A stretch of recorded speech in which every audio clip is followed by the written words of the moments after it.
If you don't know what white privilege is, or aren't sure if you've ever witnessed or experienced it, it's not your fault.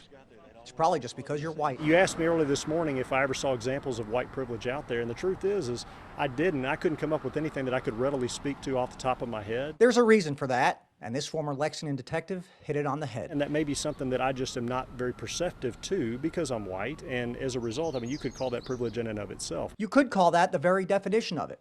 Sarah Fahim runs a foundation called We Run with Wolves, which offers personal and corporate empathy training. White privilege is one of the most enduring forms of privilege. Sarah endured it in a different manner than most. Her father is Egyptian. And he's a very dark-skinned man, and so he got pulled over often for that. He got asked questions about how he was raising me. Questioning him for no other reason than having much darker skin than his daughter. White privilege can come in all forms and fashion, even inside the corner drugstore. And pick up a prescription or toothpaste and tell the cashier that I don't need a receipt or a bag. I think my siblings of color have been trained their whole lives to get that receipt in that bag because they will be asked if they've stolen something. Much the way Sarah's father was questioned about his daughter, gave her a deep understanding of the privilege from both spectrums. People live an existence that is so completely different from yours, you don't actually believe it's happening. Dr. Mark McCoy at SMU in Dallas, Texas agrees. You know, it's like fish in water. Fish don't notice that they're in water. Dr. McCoy got a glimpse into white privilege 2 decades ago. He tweeted about being arrested for accidentally passing a counterfeit bill from an ATM.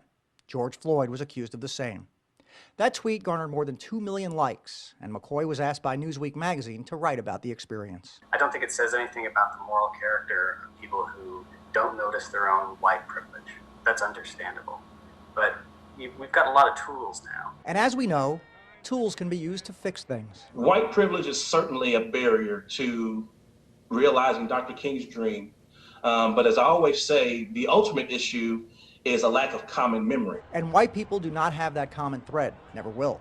But maybe for the first time, we have a real and honest good start. The vast majority of people who have interacted with that message have been positive. Positivity is one thing. What we really need is understanding, recognition. Most white people don't believe in the history. Most white people don't even believe in the privilege. It means that your hardships and the way that you have suffered is not because of the color of your skin. I am very well aware of what kinds of advantages I have in the world. 2 men, 1 white, 1 black, accused of the same crime. One was just published in Newsweek. The other was eulogized yesterday. You needn't know the whole story to know which was which. That too is white privilege. Michael Burke for Evening Edition.